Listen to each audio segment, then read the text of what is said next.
Hello' students, আহি থকা 15 ফেব্ৰুৱাৰী তাৰিখলৈ অৰ্থাৎ লাষ্ট 6 ডেজ তোমালোকে কেনেদৰে প্ৰস্তুতি চলাবা, কেনেদৰে কোনটো ছেকশ্যনত ক'ত কি থাকিব, কোনটো ছেকশ্যনত কিমান নম্বৰ থাকিব, কি থাকিব, কেনেদৰে ষ্টাডি কৰিবা, A to Z লৈ আজিৰ এই ভিডিঅ'টো লৈ আহিছোঁ। ভালদৰে এই নিয়মত ষ্টাডি কৰি গ'লে এতিয়াও 85+ পাবা। অলৰেডি আটাইবোৰ ছেকশ্যনৰ ভিডিঅ' এনচাৰ সহকাৰে আপলোড কৰা আছে, ভালদৰে চাই ল'বা। আহা তেতিয়াহ'লে পলম নকৰি ভিডিঅ'টো আৰম্ভ কৰোঁ। প্ৰথমতে তোমালোকে জানি লোৱা আমাৰ পৰীক্ষা কুৱেশ্যন কাকতখন, ইংলিছৰ কুৱেশ্যন কাকতখন কেইটা ছেকশ্যনত আহিব। Section A, section B, section C, section D আৰু ছেকশ্যন E। 5টা ছেকশ্যনত তোমালোকৰ কুৱেশ্যন পেপাৰখন থাকিব। ছেকশ্যন Aত থাকিব তোমালোকৰ 45 মাৰ্কছ MCQ।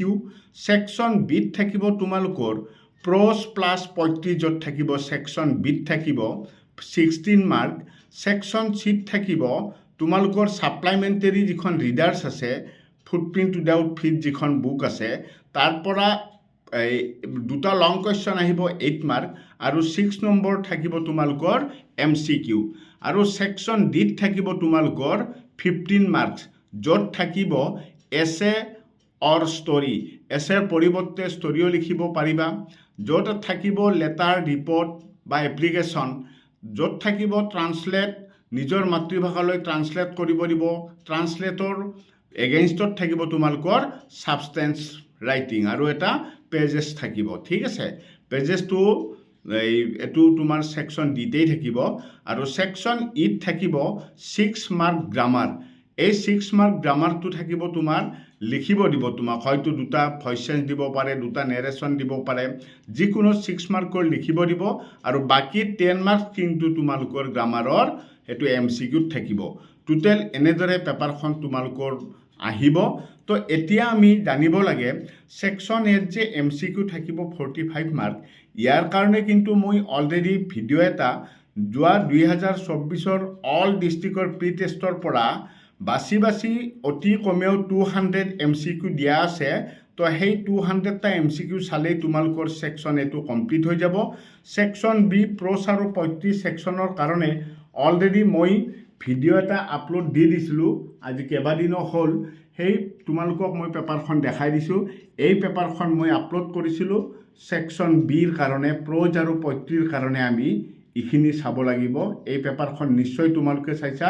যিবিলাকে চোৱা নাই এই পেপাৰখন, প্ৰ'জ আৰু 35ৰ পৰা কি কি কুৱেশ্যন আহিব, যিবিলাকে চোৱা নাই, তো মোক যদি তোমালোকে কমেণ্ট দি দিয়ে, তো তেতিয়াহ'লে মই ডেছক্ৰিপশ্যনত ইয়াৰ লিংকটো মই দি দিব পাৰিম। এই পেপাৰখন চাব লাগিব। প্ৰ'জ আৰু 35ৰ কাৰণে এনচাৰ সহকাৰে তাৰমানে ভিডিঅ' এটা দিয়া আছিলে। ঠিক আছে, ইয়াৰ এনচাৰ লাগিলেও তোমালোকে পাবা। তাৰপিছত তোমালোকৰ ছেকশ্যন Bটো হৈ গ'ল। ছেকশ্যন C ছাপ্লাইমেণ্টেৰী ৰিডাৰ্ছৰ কাৰণে, ছাপ্লাইমেণ্টেৰী ৰিডাৰ্ছৰো মই তোমালোকক এখন পেপাৰ অলৰেডি আপলোড কৰা আছে। এইটো চোৱা, ছাপ্লাইমেণ্টেৰী ৰিডাৰ্ছৰ পৰা আমাৰ কি কি লং কুৱেশ্যন আমি চাব লাগিব। দুটা লং কুৱেশ্যন আহিব। এইটোও মই ভিডিঅ' এটা আপলোড দি দিছিলোঁ। এই পেপাৰখন তোমালোকে ভালকৈ চাবা। যদি এনেকৈ চোৱাত তোমালোকে আটাই 4টা লেচনেই যদি চোৱাত টান পোৱা, তেতিয়াহ'লে তোমালোকে এটা কাম কৰিবা, যে তোমালোকে কি কৰিবা চোৱা, তোমাৰ মিডনাইট ভিজিটৰ আৰু এ কুৱেশ্যন অফ ট্ৰাষ্টৰ পৰা তোমালোকৰ দুটা লেচনৰ পৰা এটা লং কুৱেশ্যন থাকিব। তো তোমালোকে যিকোনো দুটাৰ এটাহে ভালদৰে যদি চাই যোৱা, যেনে দ্য মিডনাইট ভিজিটৰৰ পৰা লং কুৱেশ্যন, এই তিনিটা মষ্ট ইম্পৰ্টেণ্ট, মই এই তিনিটাৰো ভিডিঅ' এটা দিছিলোঁ। তো এই তিনিটা কুৱেশ্যন যদি তোমালোকে ভালদৰে চাই যোৱা, তো তেতিয়াহ'লে তোমালোকৰ কমন পৰিব। ঠিক তেনেদৰে ফুটপ্ৰিণ্ট উইদাউট ফিট আৰু দ্য হেগ ড্ৰাইভাৰৰ পৰাও তোমালোকৰ কি থাকিব, এটা কুৱেশ্যনহে থাকিব, অৰ থাকিব। তাৰমানে ফুটপ্ৰিণ্ট উইদাউট ফিটৰ পৰা এটা থাকিব আৰু দ্য হেগ ড্ৰাইভাৰৰ এটা থাকিব। যি গতিকে অৰ থাকিব, তো এটা কুৱেশ্যন ভালদৰে চালেই তোমালোকৰ হৈ যায়। তো গতিকে ইয়াৰো ভিডিঅ' অলৰেডি আপলোড কৰা আছে, তোমালোকে ভালদৰে চাই ল'লে পাই যাবা। ঠিক আছে, তাৰে পিছত আমাৰ ছেকশ্যন A গ'ল, ছেকশ্যন B গ'ল, ছেকশ্যন C গ'ল। ছেকশ্যন Dটো তোমালোকে ভালদৰে গুৰুত্ব দিবা। ইয়াত থাকিব এছে অৰ ষ্টৰি। এছে থাকিব, ষ্টৰি থাকিব, এইটো অৰ থাকিব। যদি কোনোবাই ষ্টৰি লিখে এছে লিখিব নালাগে। লেটাৰ, এপ্লিকেশ্যন আৰু ৰিপৰ্টৰ যিকোনো অৰ থাকিব। লেটাৰৰ দিব পাৰে, এপ্লিকেশ্যনৰ দিব পাৰে বা ৰিপৰ্টৰ দিব পাৰে। তো লেটাৰৰ লগত ৰিপৰ্ট থাকিবই তোমালোকৰ। তো গতিকে অলৰেডি লেটাৰ কেনেদৰে লিখিব লাগে ইজি ট্ৰিক্স এটাও ভিডিঅ' দিয়া আছে, তোমালোকে এবাৰ পাৰিলে চাই ল'বা। ষ্টৰিৰো দিয়া আছে।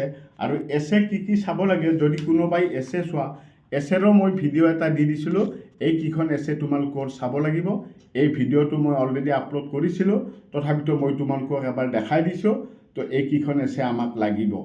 এছে এইকেইখনৰ ভিতৰতে কমন থাকিব, কিন্তু এছেতকৈ মই তোমালোকক ষ্টৰি লিখাতহে গুৰুত্ব দি দিছোঁ, কাৰণ ষ্টৰি লিখিলে আউটলাইন যি গতিকে থাকিব সেইটো বেছি ভাল হয়। তো তাৰপিছত আহা ছেকশ্যন ই। ছেকশ্যন ইত তোমালোকৰ কি থাকিব, গ্ৰামাৰ থাকিব 6 মাৰ্ক। হয় তোমাৰ দুটা নেৰেশ্যন কৰিব দিব, হয় ভইচ চেঞ্জ দুটা কৰিব দিব পাৰে, হয় কম্বাইন দুটা কৰিব দিব পাৰে। 10 মাৰ্কছ থাকিব তোমালোকৰ MCQত গ্ৰামাৰ, আৰু 6 মাৰ্ক থাকিব তোমালোকৰ লিখিব দিব। ঠিক আছে, 2 মাৰ্কছকৈ লিখিব দিব। তো গতিকে এইখনেই আছিল আমাৰ আজি কোনটো ছেকশ্যনত কেনেদৰে কিমান নম্বৰ বিতৰণ হ'ব। এতিয়া তোমালোকে চব 35 ছেকশ্যনত যদি আমি ভালদৰে চাওঁ, এ টাইগাৰ ইন দ্য জুৰ পৰা MCQ থাকিব এটা, লং কুৱেশ্যন থাকিব এটা। আমাণ্ডাৰ পৰা দুটা MCQ থাকিব, কোনো ধৰণৰ তোমাৰ লং কুৱেশ্যন নাথাকে। ব্লু প্ৰিণ্টখন ভালদৰে জানি ল'ব লাগে। এনিমেলছৰ পৰা MCQ থাকিব দুটা, কোনো ধৰণৰ লং কুৱেশ্যন নাথাকে। বল পয়েমৰ পৰা MCQ থাকিব তিনিটা, কোনো ধৰণৰ লং কুৱেশ্যন নাথাকে। কাষ্টাৰ দ্য ড্ৰেগনৰ পৰা এটা MCQ থাকিব আৰু 2 মাৰ্কৰ এটা কুৱেশ্যন থাকিব। ঠিক তেনেদৰে তোমালোকে প্ৰ'জ ছেকশ্যনৰো চিলেবাছখন চাই লোৱা। প্ৰ'জ ছেকশ্যনতো এনেদৰে মাৰ্কবিলাক মানে ভগাই দিয়া হৈছে। ঠিক আছে, এনেকুৱা ধৰণে কাটিব।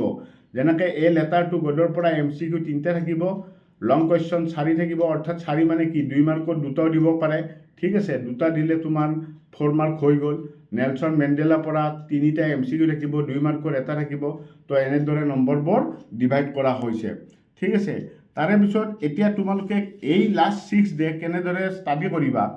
লাষ্ট 6 ডেজ প্ৰস্তুতি 8/2/2025 ইংৰাজী তাৰিখৰ পৰা 12 তাৰিখলৈ তোমালোকে কি কৰিবা, ৰেগুলাৰ 3 ঘণ্টাকৈ ইংলিছ চাবা, ৰেগুলাৰ 3 ঘণ্টাকৈ ইংলিছ চাবা, আৰু বাকী সময়খিনি তোমালোকে অন্য ছাবজেক্ট চাব পাৰিবা। ছায়েন্স, ছ'চিয়েল, মেথছ, ইলেক্টিভ এইবিলাক চাব পাৰিবা, এছামিজ। তাৰে পিছত 13 আৰু 14 এই দুটা তাৰিখে তোমালোকে সম্পূৰ্ণভাৱে অনলি ইংলিছ চাবা। ঠিক আছে, পঢ়াৰ সময়ত ছেকশ্যন ৱাইজত তোমালোকে বাছি ল'বা, বোলে আজি মই ছেকশ্যন বি পঢ়িলোঁ, আজি ছেকশ্যন চি পঢ়িলোঁ। এনেদৰে তোমালোকে চিলেবাছ হিচাপে তোমালোকে লৈ ল'বা। আৰু 13 তাৰিখৰ পৰা আপ টু 15 তাৰিখে মৰ্ণিঙলৈ তোমালোকে পৰীক্ষা হললৈ নোযোৱালৈকে তোমালোকে অল ছেকশ্যন ৰিভিজন দিবা। নতুনকৈ কোনো ধৰণৰ কনচেপ্ট নল'বা, পঢ়ি থকা বস্তুবোৰহে ৰিভিজন দিবা। আটাইবোৰ ছেকশ্যনত গুৰুত্ব দিবা। ছেকশ্যন ডিত এছেৰ পৰিৱৰ্তে ষ্টৰি লিখিলে ভাল হ'ব। গ্ৰামাৰ খণ্ডত গুৰুত্ব দিবা।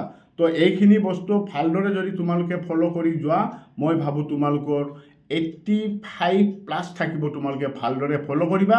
আটাইবোৰৰ এনচাৰো দিয়া আছে। কমেণ্ট কৰিলে মই যেনেকৈ নহয় কিয় দিয়াৰ ব্যৱস্থা কৰি দিম। আজিলৈ আৰু বিশেষ নাই, ইমানতে সামৰণি মাৰিলোঁ। ধন্যবাদ।